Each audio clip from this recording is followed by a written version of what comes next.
저녁의 말씀을 우선 수요일이니까요. 오늘 말씀을 좀 깊이 잘 봐야 되겠다. 이제 그런 생각이 묵상하다가 좀 들었습니다. 12절 말씀을 잘 보시면 성령께서 예수님을 광야로 몰아내셨다. 그렇게 말씀이 시작되죠. 여러분 말씀을 계속 잘 묵상해 보시면 믿는 자에게는 광야가 있다. 이렇게 이해될 수 있습니다. 자, 그런데 광야가 있을 수 있죠. 광야가 또 내 말씀은 광야가 있다. 이게 좀 어감이 다르죠. 광야가 있다. 믿는 자에게는 광야가 있을 수 있다. 또 있다랑 있을 수 있다는 또 다르죠. 근데 또 보세요. 믿는 자에게는 광야가 있어야 한다. 이러면 또 어감이 영 다르잖아요. 아니 굳이 꼭 뭐 광야 없으면 더 좋지. 뭐 있을 이유가 있나. 이렇게 생각할 수 있잖아요. 근데 말씀을 보시면 몰아내신지라 그랬잖아요. 성령께서 성부 하나님, 성자 하나님, 성령 하나님 이렇게 우리가 하잖아요. 그러니까 성령 하나님께서 성자 예수님을, 그렇죠? 성자 하나님을 광야로 내모셨다. 이 내몰았다라고 하는 게 에크발로라는 단어인데 쫓아내다라는 뜻도 있고 파송하다 이런 뜻도 있고 뭐 그런 거예요. 어쨌든 굉장히 의도적이고 계획적이다라는 거예요. 그냥 우연히 믿는 자에게는 광야가 있을 수도 있어 이런 의미가 아니라 믿는 자에게는 광야가 있어야 해. 이 의미가 훨씬 더 가깝다라고 하는 거죠. 광야를 해석하는 중요한 핵심은 이제 광야로 몰아내시는 분이 누구신가라고 하는 게 될 수 있겠죠. 근데 성령께서 몰아내셨다라는 거죠. 자, 근데 이 해석에서 한 가지 누락된 게 있어요. 원어 성경을 보니 누락된 게 어떤 거냐면 이런 거예요. 동일한이라는 의미예요. 자, 10절, 11절을 어제 본문을 보시면 곧 물에서 올라오실 새 하늘이 갈라짐과 성령이 비둘기같이 자기에게 내려오심을 보시더니 11절 하늘로부터 소리가 나기를 너는 내 사랑하는 아들이라 내가 너를 기뻐하노라 하시니라. 12절 그 동일한 성령이 곧 예수를 광야로 몰아내신지라. 어감이 확 달라지죠. 야, 내가 넌 내 사랑하는, 내가 기뻐한다, 내 아들이다. 근데 그 동일한 성령께서 예수를 광야로 내몰았다라는 거죠. 그러니까 성령께서 예수를 광야로 내모신 건 미워서 아니고, 그렇죠? 저주받으라고 아니에요. 야, 너 고생 좀 해라 이런 거 아닌 거죠. 여러분, 그러면 왜 광야로 내모셨는가? 이제 그게 우리 묵상의 주제가 되지 않겠어요? 그래서 여기서 가장 중요한 단어가 체휼입니다. 체휼. 빌립보스 1장 말씀에서 굉장히 중요한 게 어떤 거냐면 하나님께서 인간의 몸을 이 땅에 오셨다라고 하는 것 아니겠어요? 신학교 1학년 2학기 때 제 가장 큰 질문이었어요. 그러니까 뭐가 하나 부딪히면 진도가 안 나가는 거예요. 그래서 밤을 새우며 토론할 때가 되게 많았어요. 더구나 기숙사니까 밤을 새워서 그 문제를 가지고 이제 두세 명이 앉아서 토론을 하는 거예요. 그 짧은 신학적 지식에, 성경 지식에. 근데 자꾸 얘기하고 토론하다 보면 이제 그 문제에 대해서 정리가 되니까요. 그래서 제가 가졌던 결론. 그래서 우리 신학과 예배 때 교수님이 그걸 좀 나눴으면 좋겠다. 그래서 내가 나눴던 기억이 이 체휼이라는 단어였었어요. 구약이 말라기로 끝나잖아요. 신약은 마태복음으로 시작되죠. 그래서 이 우리의 인간의 시간으로 따지면 말라기에서 마태복음까지가 400년이에요. 400년. 그 400년 동안에는 하나님이 어떤 선지자도 보내지 않으세요. 그래서 이걸 신구약 중간사 이렇게 부르거든요. 근데 그 신구약 중간사를 신학자들이 어떻게 문학적으로 표현하냐면 하나님께서 고민하신 시간이다라는 거예요. 이스라엘이라고 한 민족을 하나를 선택해서 내가 그들에게 모든 이 세상 사람들에게 하나님은 누군지, 하나님은 어떻게 인생을 사랑하시는지 예를 들어 너희들에게 보여주는 모든 시간과 과정을 그 많은 시간 동안 겪어냈는데 이 이스라엘 백성들이 하나님을 사랑하지 않는 거예요. 하나님의 말씀대로 순종하지 않는 거죠. 그래서 말라기를 끝으로, 그래서 말라기 예배에 대한 말씀이 나와요. 야, 차라리 예배하지 마라. 내가 성전문을 걸어 잠그고 싶다. 야, 그렇게 살면서 굳이 와서 예배할 건 뭐 있냐? 야, 나를 믿는 거나 바알을 믿는 거나 똑같지 않겠니? 차라리 바알을 믿어라. 막 그런 말씀이 말라기에 나오잖아요. 그 400년 동안 지나면서 하나님의 고민이 뭐였냐면 어떻게 하면 이들이 내가 하나님인 줄 알고 나를 사랑할 수 있을까? 어떻게 하면 저들의 죄를 돌이킬 수 있을까? 그 고민이 끝이 뭐였냐면 하나님이 인간이 되는 거였어요. 그리고 하나님이 인간으로 죽는 거였어요. 내가 인간이 되어 저들에게 내려가 저들의 죄를 떠안고 죽게 되면 그들이 나의 사랑을 이해하지 않을까? 또 깨닫고 돌이키지 않을까? 그 결론이 예수 그리스도가 인간의 몸을 입고 이 땅에 오시는 거. 이게 이제 요한복음 1장 1절에는 태초에 말씀이 계시니라. 이 말씀이 하나님과 함께 계셨으니 이 말씀이 곧 하나님이라 라는 말씀 뒤에 14절에 보면 이 말씀이 육신으로 우리 가운데 오심이 아버지의 독생자의 영광이요. 이렇게 말씀하거든요. 그걸 잘 설명해 놓은 게 빌보스 1장에 있어요. 근데 그게 체휼이죠. 왜 성령 하나님께서 성자 하나님을 광야로 내모셨냐면 여러분 우리가 겪는 광야에 대한 고통에 대한 이 체휼 이거이다. 이걸 우리에게 적용하면 이게 참 놀라운 말씀이 되어서요. 여러분 구원자 예수를 준비해 가서는 과정이다. 왜냐하면 이것 바로 다음에 제자를 선택하시고 공생애를 마가복음에서는 시작하지 않습니까? 이렇게 보면 여러분 이렇게 정리가 되는 거예요.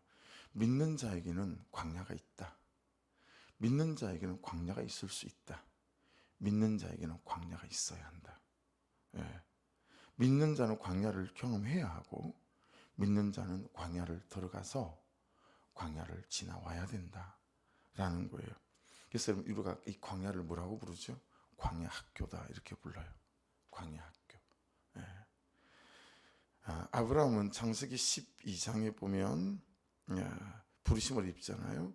그리고 22장 아들 이삭을 모리아산에서 바치기까지 광야 학교였었어요. 이런 실패 저런 실패를 겪어가며 하나님 그분이 진짜 하나님인 걸 이제 인정해가는 과정. 모세는 40년간의 장인 이드로 집에서 목동으로 지내는 광야 학교죠. 여러분 요셉은 17살 이후에 그 노예 생활이 광야 학교. 그리고 다윗은 또 10수년 동안의 도망자 생활. 이거 역시 광야 학교이죠. 그래서 이 광야 학교를 다른 이름을 불러요. 깨어짐의 학교다 이렇게 불러요. 깨어짐의 학교. 그 안에서 깨어지는 거예요. 내가 얼마나 교만한지, 내가 얼마나 죄인인지, 내가 정말 하나님 없으면 안 되는 사람이구나 깨어져 가는 거죠. 그래서 하나님은 이 깨어진 사람을 불러다 쓰신다라고 말씀하세요. 마음이 깨어져 보고 재정이 깨어져 보고 나의 끝을 알고 나의 더러움을 알고 그래서 하나님 전 정말 하나님 없으면 안 돼요. 이렇게 하나님을 구하지 않을 수 없는 사람, 그래서 기도하지 않을 수 없는 사람, 그래서 주의 은혜를 구하지 않을 수 없는 사람, 내가 내 스스로는 안 된다는 사실을 너무 잘 아는 깨어진 사람, 그 사람들이어야 비로소 하나님께서 쓰실 수 있는 준비된 사람이다. 그래서 광야가 필요하고 이 광야 학교를 거쳐 나와야 하고 광야 학교를 졸업하고 이 깨어짐을 배운 사람. 그래서 여러분 이 깨어짐의 학교에서 배우는 게 딱 있어요. 그동안에는 창을 던지면서 살았죠. 말로 혀로 성질로 혈기로 내 하고 싶은 대로 이게 다 창을 던지는 거예요. 누가 그리 살죠? 사울왕 보세요. 여러분 사울왕이 지극히 겸손했던 사람이에요. 그렇죠? 왕으로 첫 이스라엘 첫 왕으로 세우겠다 그러니까 수레 밑에 숨었잖아요. 난 주제가 안 됩니다. 다른 사람 찾으셔야 됩니다. 그런 사람을 왕으로 세웠어요. 근데 여러분, 이 블레셋과 전쟁을 치르고 예루살렘에 입성할 때 예루살렘 여인들이 사울 왕은 천천히고 다윗은 만만이다. 예. 이 한마디 말에 여러분, 사울은 자기 창을 손에 들고 이제 다윗을 죽이려고 십수년을 쫓아다니잖아요. 근데 그게 사실 우리의 모습인 거예요. 여러분, 그때까지도 다윗은 창을 던지는 사람이었어요. 자, 근데 이제 일생을 걸고 자신에게 창을 던지는 사람이 떡하니 나타났죠. 광야 학교에 접어든 거죠. 그리고 다윗은 사울이 던진 창을 들고 자기도 그 창을 들고 사울 왕을 충분히 던질 수 있죠. 그리고 충분하게 죽일 수 있는 두 번의 기회를 우리가 성경을 통해서 알고 있잖아요. 근데 다윗은 창을 들지 않아요. 예. 창을 들지 않으니 창을 던지지도 않겠죠. 무슨 얘기예요? 깨어짐의 학교에서 배우는 건 철저히 하나님을 신뢰하고 하나님에게 맡기는 걸 배우는 거예요. 예. 하나님, 내 손으로는 내가 창을 들지 않겠습니다. 예. 그러면서 이 깨어짐의 학교의 10주년의 시간을 통해서 다윗이 창을 내려놓는 삶을 사는 거예요. 그러니까 여러분, 이 창을 내려놓는 삶이 저 역시 광야 학교였어요. 저는 잘 못하니까 열심으로 때우는 삶을 살아왔고, 그게 제 인생의 대부분이었어요. 예. 18살 어간에 취직해가지고 불과 3개월 만에 6개월 어간 만에 기사로 발령을 받는 것도 여러분, 이 창을 들고 던지는 열심, 예. 그것 때문에 저는 인생을 버텨왔기 때문에요. 하나님 안에서 내려놓는 게 너무 안 되는 거예요. 내려놓는 게. 하나님의 때를 기다리고, 아멘 하십시다. 하나님의 때를 기다리고, 그리고 하나님에게 내 시간, 내 삶, 나 자신 이걸 맡기고, 그리고 하나님에 대한 신뢰를 배우는 시간, 이게 깨어짐의 학교이거든요. 근데 우리가 이거 참 잘 안 해요. 못해요. 그러니 하나님의 사람들마다 다 깨어짐을 좀 배우라고 광야 학교를 밀어놓잖아요. 별의별 사건들을 가지고. 여러분, 제가 별의별 사건들을 다 경험하잖아요. 예, 제게는 고통스러운 깨어짐, 그리고 광야 학교고, 여러분들 중에도 그런 분들이 계시죠. 그러니 남편을 통해서 깨어짐을 배우고, 자식을 통해서 깨어짐을 배우고, 정말 그들이 내 스승일 수 있어요. 이 광야 학교에서 그걸 배우고 졸업을 해야 되는 거죠. 그래서 하나님이 졸업시킬 때까지, 한번 따라해 보십시오. 하나님이 졸업시키실 때까지 내 죄만 보고 간다. 이게 광야 학교 맞죠? 여러분, 이게 다 단편적이었어요. 광야 학교에 대한 이 개념을 제가 이해하고 성경에서 배운 건 벌써 10수년이 지났죠. 그렇죠? 근데 그게 삶이 되기까지는 또 시간이 걸리더라고요. 근데 이제 묵상을 하면서 자기 죄만 보고 가는 것과 광야 학교가 딱 아구가 들어맞는 거예요. 깨어짐이 딱 맞는 거죠. 그래서 여러분, 하나님께서 혹여 여러분들을 재성의 광야 학교에 두신다면, 만남의 광야 학교에 두신다면, 여러분 자기 죄만 보고 가시면 됩니다.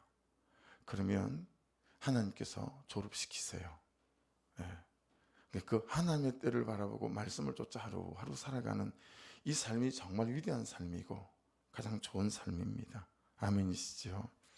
방금까지 말씀드린 그 광야를 묵상을 하다가 어젯밤에 16절과 17절을 딱 만나니까 확 깨달아지더라고요. 자, 16절 17절 같이 읽어볼게요. 갈릴리 해변으로 지나가시다가 시몬과 그 형제 안드레가 바다에 그물 던지는 것을 보시니 그들은 어부라. 17절 예수께서 이르시되 나를 따라오라. 내가 너희로 사람을 낚는 어부가 되게 하리라 하시니.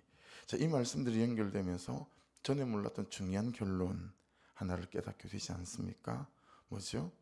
광야 학교로 우리를 내모시는 이유, 광야 학교로 우리를 들여보내시는 이유, 그것과 연결이 되어지는 거 있죠.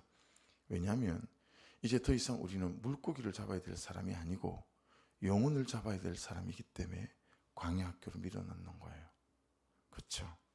우리는 더 이상 여러분 고기를 낚는 어부가 아니고 사람을 낚는 어부여야 하니까 어떻게 되죠? 깨어져야 돼요. 깨어져야 돼요. 치유를 배워야 해요. 배고픔도 배워야 하고 수치와 조롱도 배워야 해요. 그래야 수치와 조롱을 겪고 살아가고 죄의 몸부림 때문에 힘들어하는 영혼들을 만나갈 때 여러분 그 영혼들을 낚을 수 있지 않겠어요? 그래서 착한 사람이 훨씬 힘듭니다. 광야 학교가. 여러분 착한 사람들이 얼마나 완고한지 목회하면서 배웠어요. 그래서는 착한 사람이 훨씬 힘들던데요. 그리고 착한 사람들 안에 있는 그 완고함이 그렇게 지독한지도 잘 몰랐어요. 여러분 착하면 착할수록요 광야 학교가 훨씬 더뎌요. 그리고 사람들은 다 자기가 착한 줄 알더라고요. 예, 표현 안 할 뿐이지 여러분 속으로 다 욕하더라고. 판단하고. 예, 착한 게 아니에요. 물론 성품이 온유하신 분들 있죠.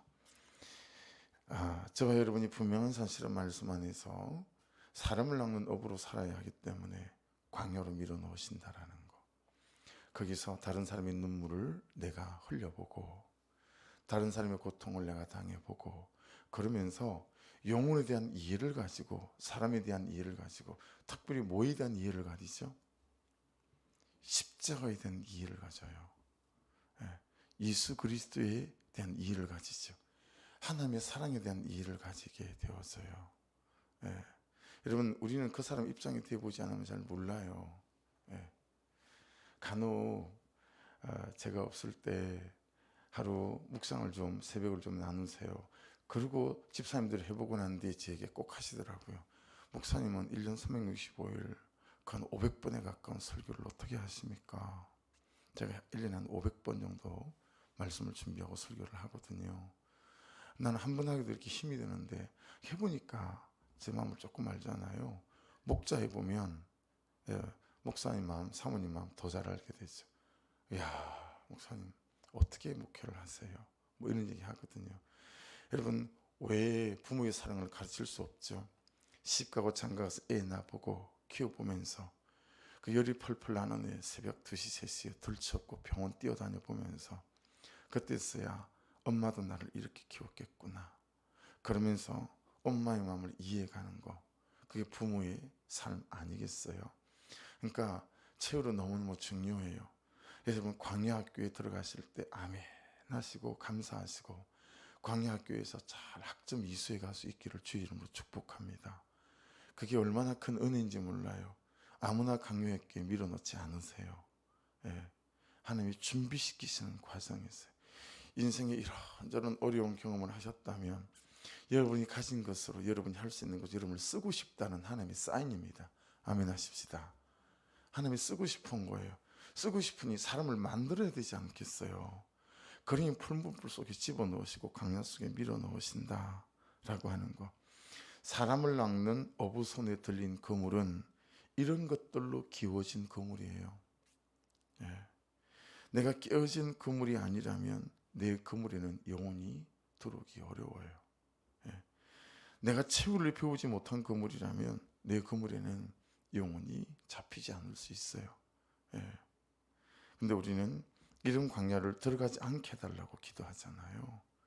들어갈 마음도 없고 이런 광야에 들어가는 것을 무슨 저주라도 받은 것처럼 여기잖아요. 다른 집사님이 광야를 겪을 때 하나님 나는 왜 저는 광야를 안 주세요? 이게 맞는데 어쩌다가 저는 광야를 또 들어가서 아이고 내가 모르는 죄가 있나 보다 불순종이 있나 보다 이거 아니거든요. 여러분 광야가 없는 사람은 쓰지도 못해요. 쓴다고 쓰는 것 같지만 오히려 여러 영혼들 여러분 그냥 하나님으로부터 떠나게 만드는 일들이 허다하죠. 그래서 광야는 에레모스라고 합니다. 황폐한 삶, 고독한 삶, 심지어 버림받은 삶 이게 에레모스의 뜻이거든요. 그래서 재정으로 인한 광야 아멘 하시고 잘 감당해내시고 상처로 인한 광야 있죠. 자식을 잃는 거, 사랑하는 사람을 잃는 거, 또는 배신당한 거, 다 이런 상처로 인한 광야 있어요. 실패로 인한 광야 있을 수 있죠. 이런저런 실패를 인한, 이게 참 뼈 아프거든요. 예, 내가 목사인데 내 자녀에게 그런 실패가 있을 때, 내가 참 새벽 한 번 빠지지 않고 기도하는 집사인데, 온 교회가 다 알고 있는데, 그렇게 하나님 안에 살아갔다고 자부했는데 내가 실패할 때, 이 광야가 참 모질잖아요. 그런 광야, 관계 깨어짐으로 인한 광야, 우리에게는 광야 있잖아요. 그렇죠? 결국 여러분, 오늘 말씀을 좀 요약해 보면, 광야가 있는 게 문제가 아니고 광야가 없는 게 문제고요. 그 광야가 있는 게 문제가 아니고 광야 중에 예수와 함께 걷지 않는 게 문제이고, 그렇죠. 예. 그래서 우리는 요나보다 더한 것 같다. 예. 지금 말씀은 우리가 하고 살아야 할 말, 또 삶을 우리 입에다 쏙 넣어주는 것 같지 않습니까? 15절 이르시되 때가 찼고 하나님의 나라가 가까이 왔으니 어떻게 하라고요? 회개하고 복음을 믿어라 하시더라. 직역하면 이렇게 됩니다. 때가 되었다. 하나님의 나라가 여기 있다. 너희 삶을 고치고 메시지를 믿어라. 말씀을 믿어라. 그러니까 삶을 고치는 게 회개예요. 하나님 잘못했어. 이게 회개가 아니고. 그래서 회개라는 단어를 우리가 회개 이렇게 쓰지 않고 삶을 고치고 이렇게 쓰는 게 낫겠다. 여러분, 우리가 큐티하는 이유가 뭐죠? 삶을 고치기 위한 거잖아요. 자, 생각해 보세요. 대답해 보실래요? 삶을 고치려면 어떻게 해야 되죠? 적용해야 돼요. 그렇죠? 뭘 적용해야 되죠? 내 삶을 적용해야 돼요. 기도하겠습니다. 적용 아닐 수 있어요.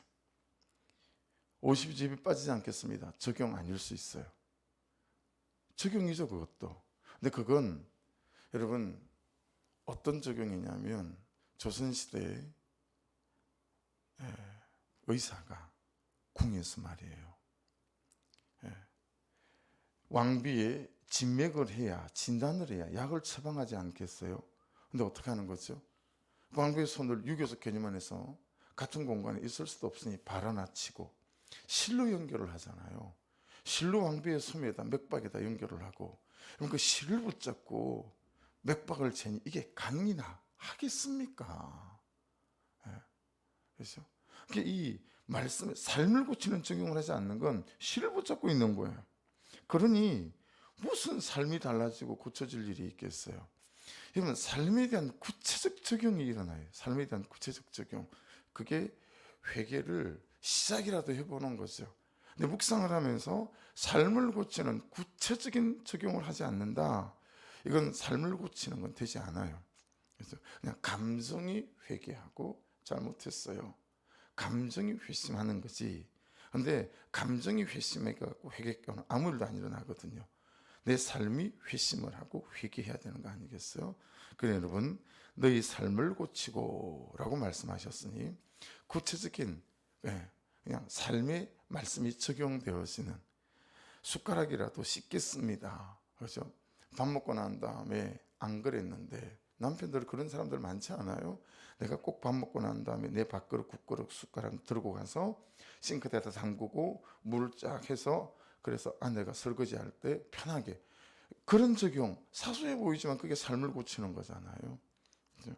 아무것도 아니고 양말 벗고 난 다음에 꼭 바로 해서 세탁기 집어넣겠습니다. 이런 거잖아요. 그런 적용해야 한다. 우리 성도들이 아직 적용들이 참 잘 되지 않아서, 그래서 그냥 여기까지만 해요. 시간이. 저녁에 그 뒷부분들, 왜 고기 잡고 있는 베드로, 그물을 깁고 있는 그는 야고보, 이런 사람을 주님께서 부르셨는지, 이런 것들이 오늘 짧은 말씀이지만 말씀 안에 참 많이 농축되어 있어요.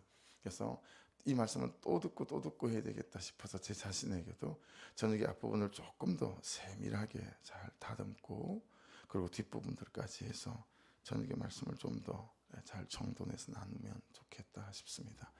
기도하죠.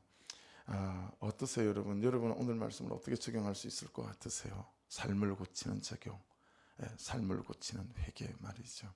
저는 저 나름대로 이 광야학교에 넣으셔서 이런저런 광야학교가 많았는데 일단은 생각해 보기로 했어요. 요즘 내가 겪는 광야학교는 뭐지? 라는 거예요. 여러분들은 어떠세요? 요즘 여러분이 겪고 있는 광야는 어떤 것 같습니까? 그래서 이 부분에 좀 더 내가 깨어 있어야 되겠다. 깨어 있어야 깨어지겠구나 라는 거였어요. 그래서 내가 요즘 입버릇처럼 하고 있는 말들 중에서 또는 자녀들과의 관계 안에서 내가 어떤 학교에 들어가 있지 이거 좀 따져보고 내가 이 학교에서 내가 뭘 배워야 되는 것이지 이거. 그래서 저는 목회 여러 영역 중에서도 목회로 따진다면 이제 기존 우리 성도들의 어떤 염려 또 그들이 갖고 있는 기도의 제목 또 예배 밖에 있는 사람들에 대해서 한 사람 한 사람 1대1로 그것도 해야 될 것 같고 기도 제목들 주셨잖아요. 그 기도 제목 주신 거 잘 정리해서 이렇게 기도 파일을 만들어서 또 카톡으로 보내주는 거 그런 부분에 있어서 제가 좀 적응점이 생겼습니다. 이하로 사시면서 1년을 앞두고 여러분 이 광야학교에서 내가 뭘 배우고 어떻게 깨워져야 하고 그 그물이 준비되어져야 사람을 낚는 어부로서도 내가 잘 쓰임받을 수 있겠구나 이런 것들 좀 따져보시고 광야학교의 한복판에서 계신다면 감사함으로 여러분 배울 것들을 잘 배우기 원하는 그런 기도의 제목들이 적용들이 있기를 주의 이름으로 축복합니다. 우리 말씀 붙잡고 주여 한번 부르고 기도 시작하겠습니다. 주여 하나님 감사합니다. 은혜를 붙드시고 우리 가운데 성령의 크신 권세와 능력으로 함께 해주시길 원합니다. 아멘. 주님만이 모두 아픔하시네